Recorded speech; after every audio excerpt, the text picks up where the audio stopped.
إن الحمد لله نحمده ونستعينه ونستغفره ونعوذ بالله من شرور أنفسنا ومن سيئات أعمالنا من يهده الله فلا مضل له ومن يضلل فلا هادي له وأشهد أن لا إله إلا الله وحده لا شريك له وأشهد أن محمدًا عبده ورسوله أما بعد فإن خير الحديث كتاب الله وخير الهدي هدي محمد صلى الله عليه وسلم وشر الأمور محدثاتها وكل محدثة بدعة وكل بدعة ضلالة وكل ضلالة في النار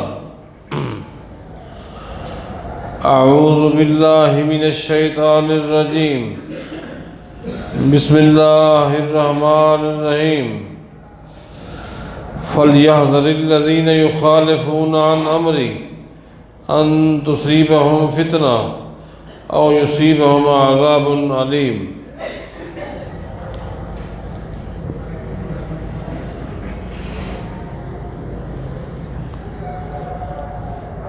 یہود و نصارہ کی بربادی، آخرت کی تباہی،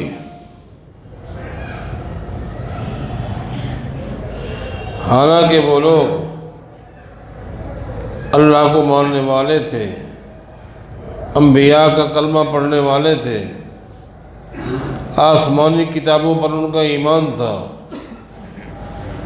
تو ان کی تباہی اور بربادی کے اسباب کیا تھے، اس پر ہماری گفتگو ہو رہی تھی۔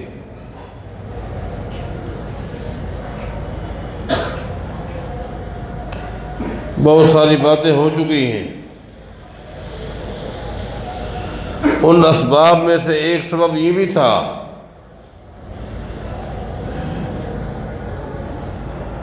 کہ ایک وقت ایسا آیا کہ یہود و نصارہ نے اپنے علماء کو، اپنے پیشواؤں کو، سب کو سمجھ لیا تھا، سب کو سمجھ لیا تھا۔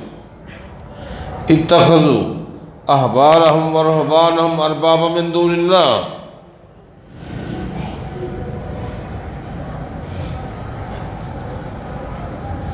درویشوں کو، مفتیوں کو، خطباء کو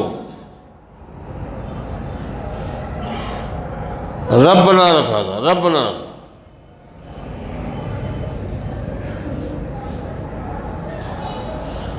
جب قرآن کریم کی آیت نازل ہوئی اتخذوا احبارهم ورهبانهم اربابا من دون اللہ، تو ایک صحابی عدی بن حاتم رضی اللہ عنہ،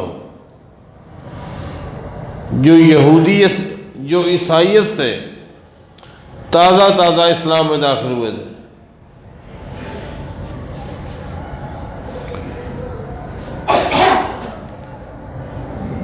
انہوں نے اس آیت کا انکار نہیں کیا،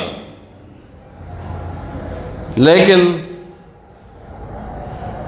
مطلب سمجھنے میں دشواری ہوئی کہ اللہ کا قرآن کہتا ہے کہ یہود و نصارہ نے اپنے اکابرین کو رب بنا لیا تھا۔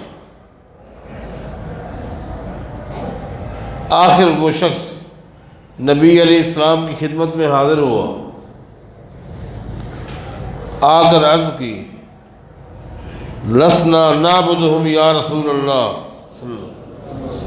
ہم نے تو کبھی بھی اپنی کسی پیشوا کی عبادت نہیں کی تھی۔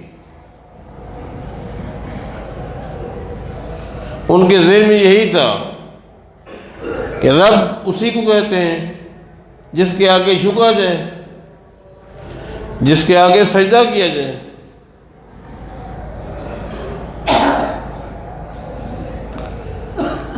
وہ رب کا معنی اتنا ہی جانتا تھا، اس لیے کہا لسنا نعبدہم، ہم تو اپنے علماء کی، اپنے ائمہ کی عبادت نہیں کرتے تھے۔ اللہ کا قرآن یہ کہتا ہے انہوں نے ان کو معبود بنا رکھا تھا، رب بنا رکھا تھا۔ نبی علیہ الصلوۃ والسلام نے اس سے پوچھا اے عدی یہ بتا، تمہارے علماء، تمہارے اکابرین، تمہارے ائمہ جس چیز کے بارے کہہ دیتے تھے کہ یہ حلال ہے، تم کیا کہتے تھے؟ ہم حلال کہتے تھے۔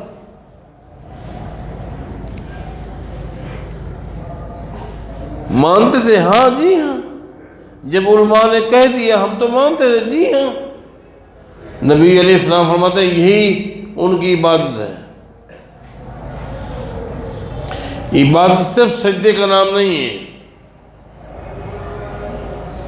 یہ بھی عبادت ہے کہ عالم نے کہہ دیا یہ کام جائز ہے، حلال ہے، تم نے کہا جی ہاں۔ تم نے گویا عالم کی بات کو دین بنا لیا، جبکہ یہ حق تھا۔ تمہارے سے پوچھتے آپ جو اس کو جائز کہہ رہے ہیں، آپ کے پاس جائز کی دلیل کیا ہے؟ آپ نے گویا کہ اپنے ائمہ کو یہ مقام دیا تھا کہ وہ دلیل کے محتاج نہیں ہے۔ اللہ، وہ دلیل کے محتاج نہیں ہے، ان کا قول خود دلیل ہے، ان کا فتویٰ خود دلیل ہے۔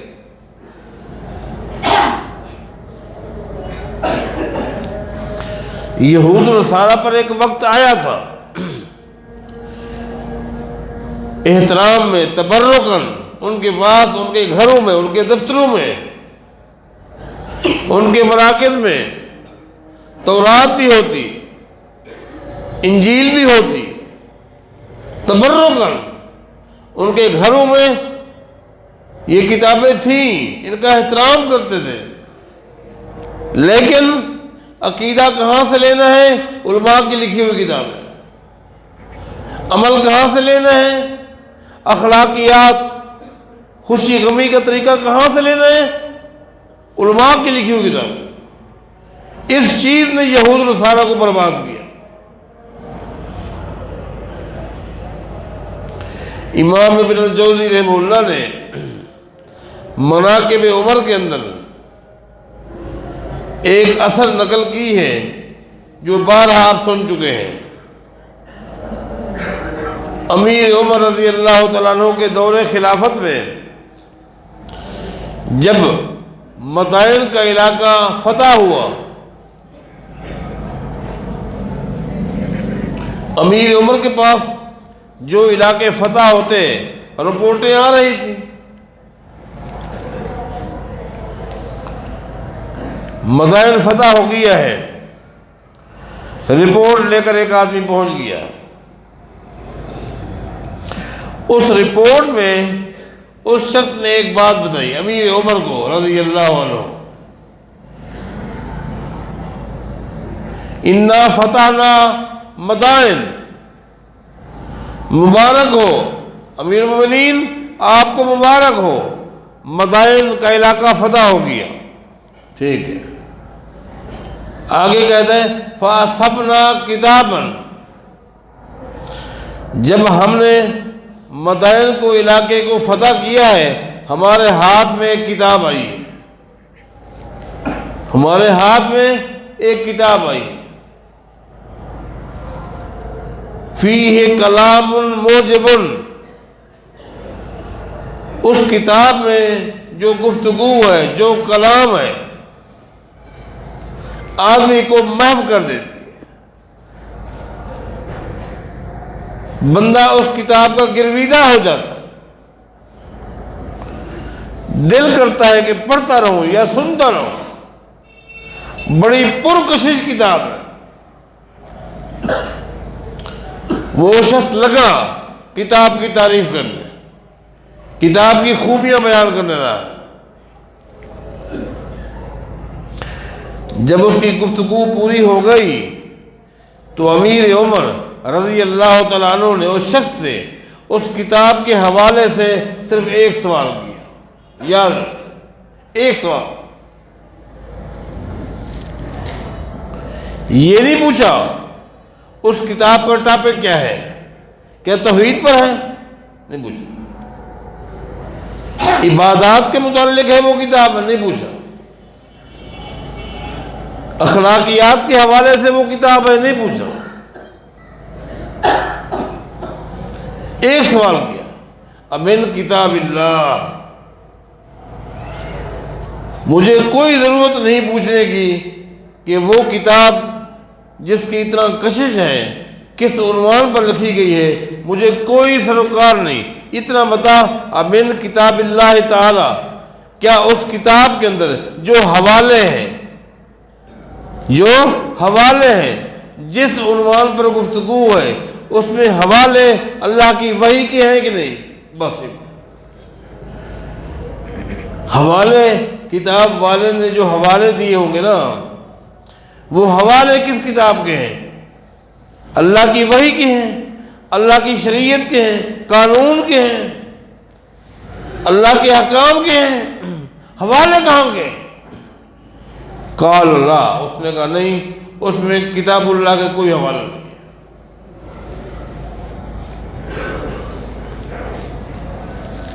سمجھ رہے ہو؟ آج بھی دنیا ایڑیاں زمین پہ لگا کر سر جھکا کر بیٹھی اس طرح کی کتابیں سن رہی ہے۔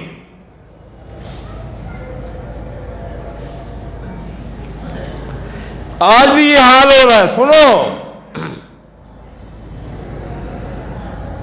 حوالہ نہیں ہے، اللہ کے وحی کا کوئی حوالہ نہیں ہے۔ اچھا، بغیر حوالے کے، بغیر دلیل کے کتابیں سنتے ہو، سناتے ہو، مست ہو گئے ہو۔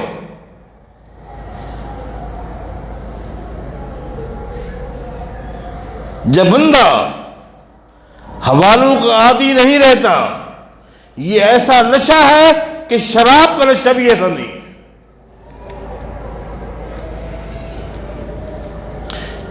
بے حسی ہے، بے حسی، اپنے اندر حس پیدا کرو۔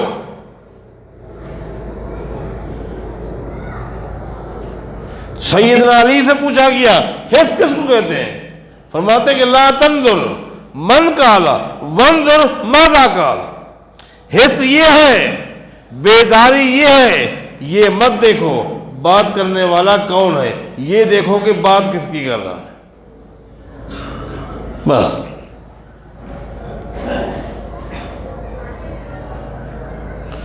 سیدنا عمر نے جب سنا اس شخص نے کہا حوالہ اللہ کی وحی کر رہی ہے، فدعا بالدرۃ فجعل یضربہ بہا، امیر عمر نے کوڑا منگوایا، کوڑا،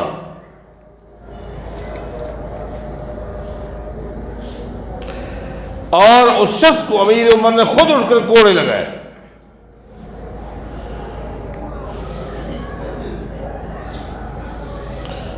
سورہ یوسف کی آیتیں تلاوت کی اور آخر میں فرمایا سن لے، انما ہلک من کان قبلکم،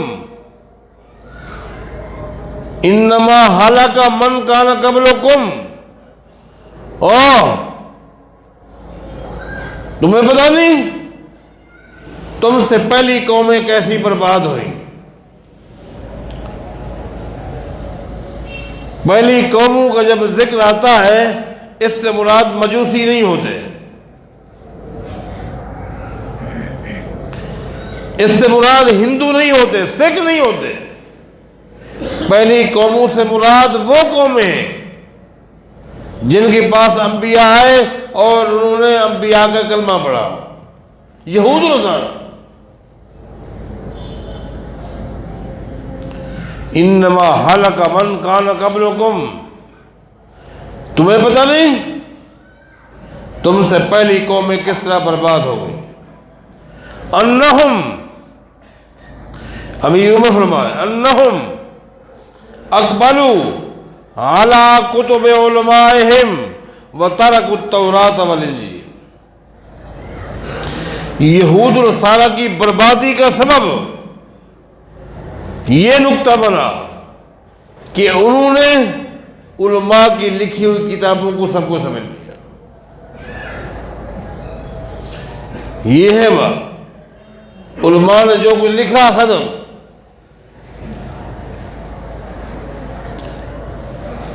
بس جس کو جس عالم کی کتاب سمجھے، لکھے، کھولا، پڑھا۔ پہلی قوموں کی تباہی بربادی یہی ہے کہ انہوں نے علماء کے موقف کو حرف آخر بنا لیا، دلیل سمجھ لیا، عمل میں، عقیدے میں تورات اور انجیل کو اہمیت نہ دی، تباہ ہو گئے۔ لوگوں، اس امت کی بربادی بھی اسی میں ہوگی۔ آج آپ دیکھیں یہود و نصارہ کے علماء نے اپنے ہاتھ سے اپنی مرضی کی باتیں لکھی اور قوموں سے کہا احترام تورات انجیل کا ہے، ہم نے اسی میں سے لکھا ہے۔ تورات اور انجیل کو پڑھنا ہر آدمی کے بس میں نہیں۔ آج بھی یہی کہا جاتا ہے، آج بھی یہی کہا جاتا ہے، قرآن و حدیث کو سمجھنا ہر آدمی کے بس میں نہیں ہے۔ علماء نے جو محنت کی ہے، لکھ دیا، ختم۔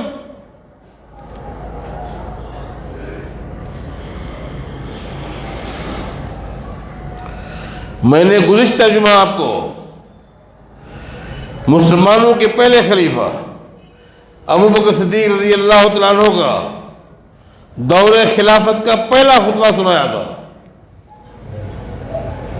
اگر امت میں کسی کو یہ حق حاصل ہوتا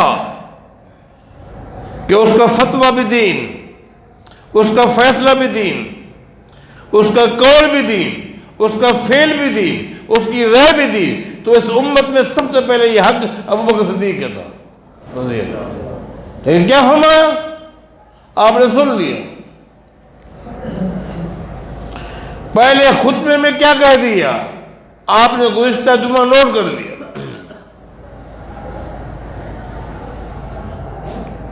اور رعایا نے بھی یہی سمجھا، رعایا نے بھی یہی سمجھا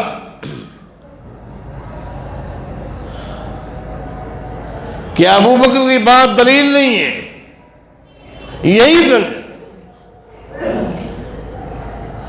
امام شوکانی رحمہ اللہ نیل کے اندر ایک اثر لے کر آئے ہیں کہ ابو بکر صدیق رضی اللہ تعالیٰ عنہ کے دور خلافت میں دو قبیلے کے لوگ آتے ہیں، بنو اسد، بنو غطفان، یہ دو قبیلے ہیں۔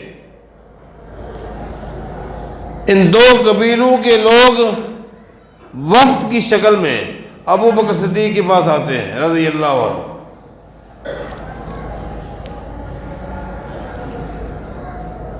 آنے کی وجہ، جی ہاں، ہم صلح چاہتے ہیں،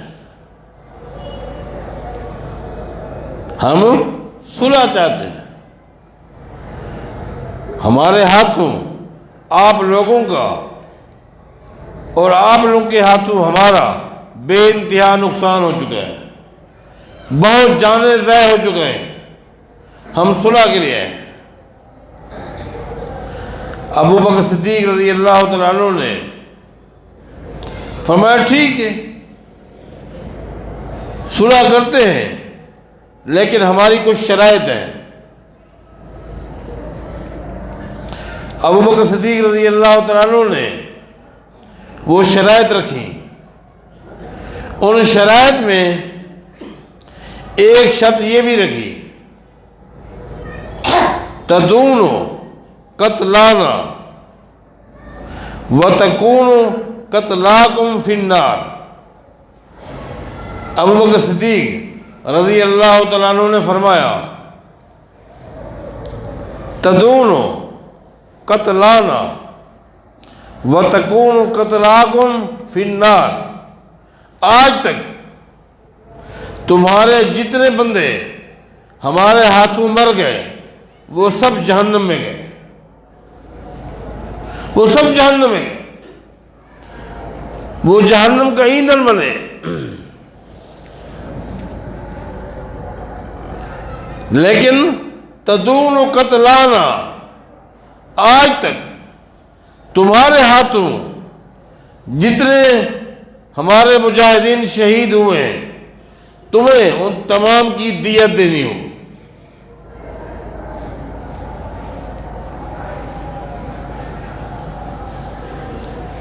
تمہیں دیت دینی ہوگی، قربان جائیں اسلام پر۔ اسلام احترام کرتا ہے، احترام سکھلاتا ہے، ادب سکھلاتا ہے، لیکن ساتھ ہی بتاتا ہے احترام کرو، ادب کرو، لیکن یہ ذہن رکھو کہ دین اللہ کی وحی کا نام ہے، ختم۔ دین اللہ کی وحی کا نام ہے، چونکہ ابوبکر صدیق کی بات اللہ کی وحی نہیں ہے، وحی ہے نہیں، لہذا دین نہیں۔ جب یہ کہا وہ لوگ بیٹھے سن رہے تھے، پتہ نہیں ان کو یہ شرط منظور ہوتی یا نہ ہوتی، ابھی تو وہ خاموش ہیں، سن رہے ہیں۔ مسلمانوں میں ایک نوجوان کھڑا ہو گیا، فقام عمر بن الخطاب، عمر بن الخطاب کھڑے ہو گئے اور مسلمانوں کے پہلے خلیفے ابوبکر صدیق کے اس نقطے کو چیلنج کر دیا، مطلب چیلنج کر دیا۔ میں یہاں رک کر کیوں نہ کہوں،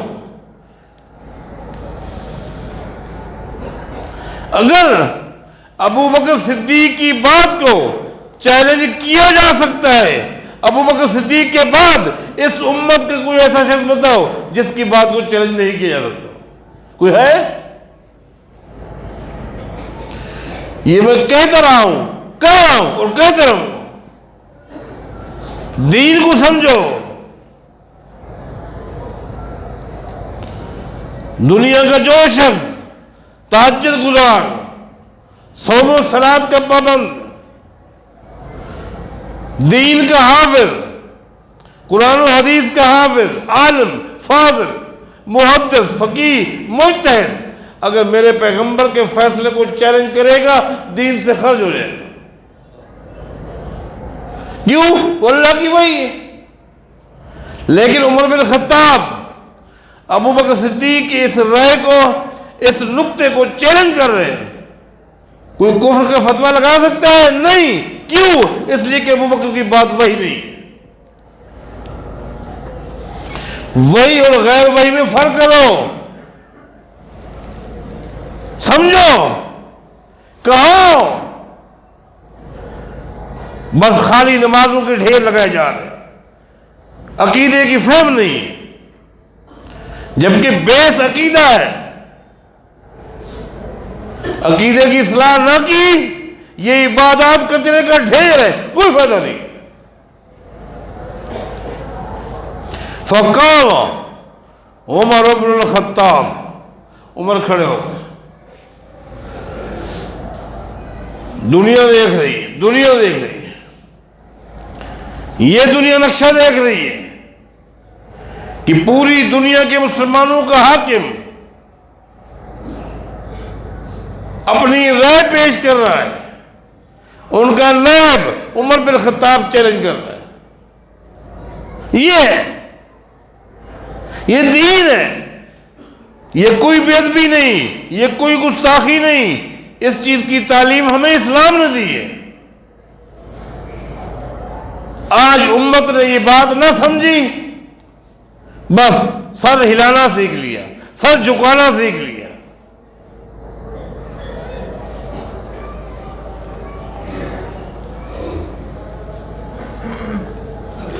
دنیا نقشہ دیکھ رہی ہے اللہ. اور میں بتاؤں اس کا معنی یہ قطعاً نہیں کہ عمر بن خطاب ابو بکر صدیق کا احترام نہیں کرتے تھے. کرتے تھے، احترام کرتے تھے.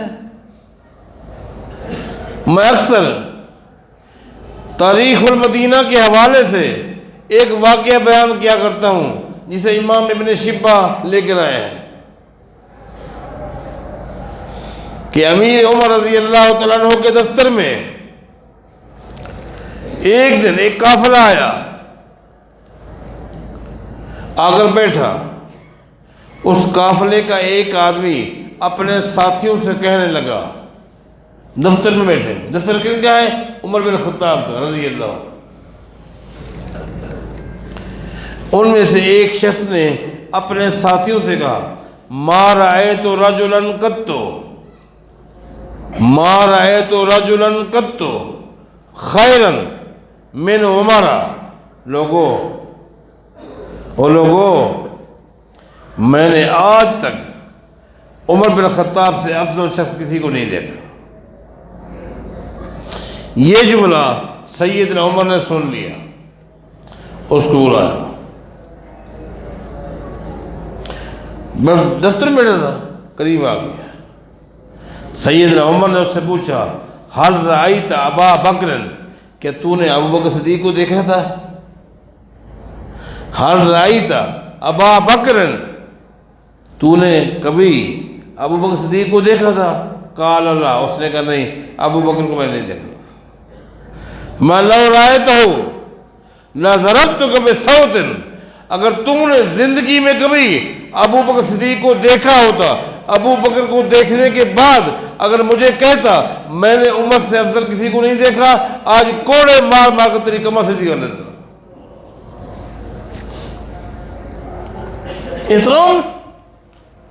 احترام ہے، عزت ہے.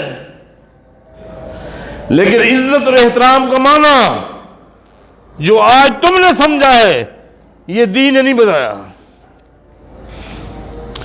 آپ لوگوں نے جو سمجھا وہ غلط سمجھا. عزت کا معنی یہ نہیں ہے. اچھا، عزت ماں باپ کی عزت ہے کہ نہیں؟ احترام ہے کہ نہیں؟ تو کیا ماں باپ جو کچھ کہے وہ دین ہے؟ اللہ کے بندو، عزت الگ چیز ہے، دین اللہ کی وحی کے نام. سیدنا عمر نے کھڑے ہو کر چیلنج کر دیا، کہا ابو بکر رضی اللہ عنہ مجھے ذرا سمجھائیں، نکتہ مجھے سمجھ نہیں آ رہا. بنو اسد، بنو غطفان قبیلے کے جو لوگ ہمارے ہاتھوں مارے گئے وہ جہنم کا ایندھن ہے. بات سمجھ آ گئی. لیکن بات یہ ہے وَإِنَّ قَتْلَانَا قَاتَلَتْ وَقُتِلَتْ عَلَىٰ أَمْرِ اللَّهِ. ابو بکر، ہمارے جو مجاہدین ان کے خلاف لڑتے رہے، اللہ کے حکم سے لڑتے رہے، اللہ کے حکم سے جہاد کرتے رہے، پھر اللہ کے راستے میں شہید ہو گئے. اجورها علی اللہ، ان کو اللہ کے ہاں بدلہ مل گیا، جنت مل گئی. لیس لہا دیات، شہیدوں کی دیت نہیں ہوتی. اللہ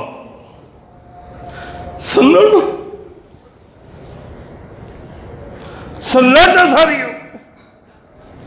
آگے مجھے کچھ بھی نہیں ملتا، خاموشی ہے.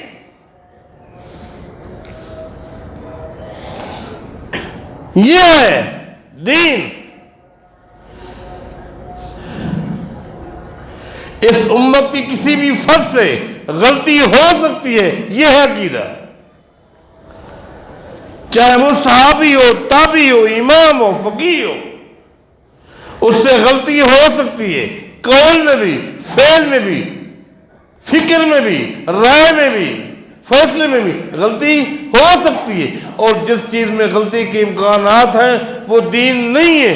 دین وہ ہے جس میں غلطی کے کوئی امکان نہیں ہے، اور وہ اللہ کی وحی ہے. یہود و نصارہ سے یہ غلطی ہوئی، علماء کو رب بنا لیا، جو کچھ کہا اس کو مانتے گئے. فرمایا کہ ایک وقت آئے گا اس امت کی بھی تباہی کا سبب یہ چیز بنے گی، اور آج دیکھ رہے ہیں، آج یہی چیز آپ کو نظر آ رہی ہے۔ تباہی سے بچو، اپنے آپ کو بچاؤ، اس کا ایک ہی حل ہے، اس کا ایک ہی حل ہے، اس امت کا ایک ایک فرد واجب الاحترام ہے۔ صحابہ واجب الاحترام، تابعین واجب الاحترام، محدثین واجب الاحترام، اولیاء دین واجب الاحترام، والدین واجب الاحترام، اساتذہ کرام واجب الاحترام، مسلمانوں کے مسلمان حکمران واجب الاحترام، یہ سب واجب الاحترام ہے۔ واجب الاتباع محمد رسول اللہ، بات ختم ہو جائے، عقیدہ بھی صحیح ہو جائے گا، عمل بھی صحیح ہو جائے گا۔ اللہ ہمیں توفیق عطا فرمائے۔